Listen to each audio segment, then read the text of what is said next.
Ladies and gentlemen, friends and colleagues, it's a great honor to be back here to lecture in honor of Roman Jakobson, colleague whom I never, to remember various other departed friends and compatriots, and I guess that it's fitting that this lecture deals with the things that bring different cultures together.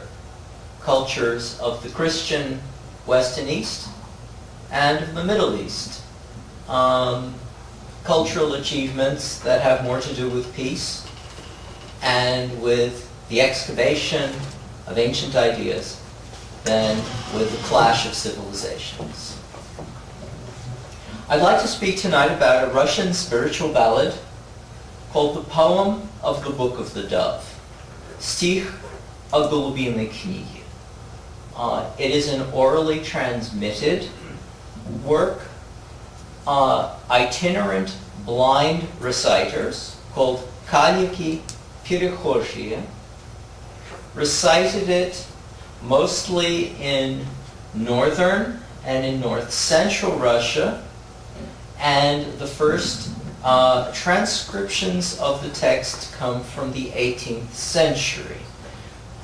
It's included in the famous collection of Pirsha Danil, and the publications of these texts begin in the late 18th and early 19th century, the time of the childhood of the great poet Alexander Sergeyevich Pushkin, whose classmates read this poem and other similar poems. His classmate Kuchelbecker, we know, owned the first edition. He owned the second edition of the Sbornik Irshi Danilova. And together with this poem, there were a number of heroic ballads, which were termed by 19th century Russians boyiny. A slightly older designation is stariny. All of which influenced and inspired Pushkin's own work.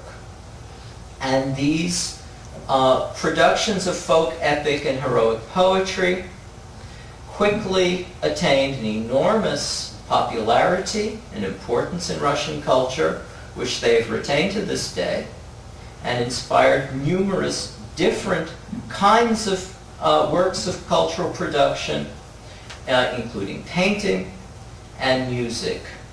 I'll just show you here. This is a 19th century engraving of the kniga, the itinerant minstrels. I'm sorry about the quality of my transparency. The kniga who wandered through Russia, usually accompanying pilgrims. You see they're blind, led by a boy, and who recited dukhovные stikhi, spiritual poems of different kinds. There are a number of such spiritual poems. This is from Bissonov's edition of 1864. Of importance to the latter part of my lecture is the fact that the Book of the Dove was also portrayed in paintings. Actually, it's a different order. There was a very important Russian painter, stage designer named Nicholas Roerich, who was born in Petersburg and lived on Bolshaya Morskaya Street, a few doors down from the home of the writer Vladimir Nabokov. Vladimir Vladimirovich Nabokov. There are other Vladimir Vladimiroviches around nowadays, but this one, when I refer to him, is Nabokov.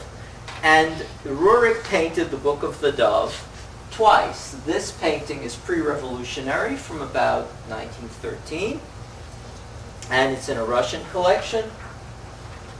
This one, from when Roerich was living in emigration, is from the early 20s, and it's in the Nicholas Roerich Museum on 107th Street in New York City.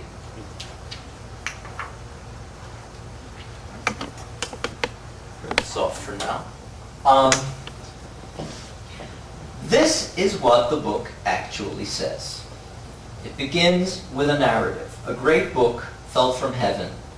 It was 40 ells wide and 20 long, and it was sealed with 7 seals, and no one could open it or lift it and put it on a lectern. So Prince Vladimir of Kiev, accompanied by 40 princes, 40 deacons, 40 of everything, asked King David, Premudri, the most wise, to relate its contents. Now obviously there is a slight anachronism here. King David lived in the 10th century BC. Prince Vladimir was the first baptized Russian monarch, 988 AD. But this is a legend, so it's all right. In any case, it doesn't matter because David can't open the book. He says it's too heavy and it's too sealed. However, I remember from of old what it contains, says King David. And this is what? A series of questions. How did the world come into being? What are the greatest, or oldest, or largest kings, leaders, lands, churches, rivers, mountains, stones, trees and plants, seas and fish, birds and beasts? The answer to these questions takes up the bulk of the poem. The world was formed from the blood, the body of Jesus Christ. In other words, Christ's own body contributed to the creation of the material world. And the greatest creatures in it are as follows. The greatest monarch is the Bielý Tsar, the White King. This is probably Basil III, but we really don't know because the White King is a stock figure in Russian folk poetry.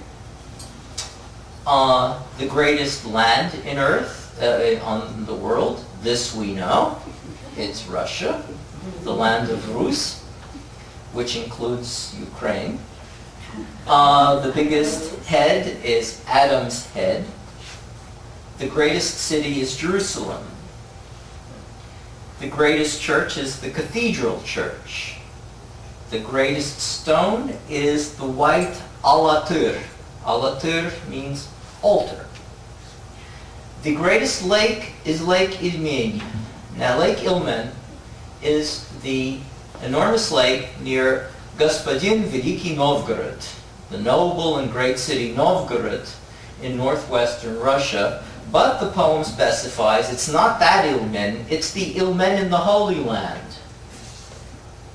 Doesn't say Lake Tiberias, but there is some sort of world lake called Lake Ilmen. The greatest river is Jordan. The greatest mountain is Mount Tabor, the mountain of the Transfiguration. The greatest tree is the cypress tree because the wood of the Holy Cross was made of it. The greatest plant is the plakun, the crying plant, because it grew from the tears of our Lord, the Virgin Mary. The greatest sea is the Sea of Ocean, called Okean and various other things, by the Kalliki who had never seen one. The whale is the greatest of fish, ket, from Greek ketos. And the greatest of animals, coming right at the end of the enumeration list, is the indrik. Indrik is a form of the word yedinorog, meaning a unicorn.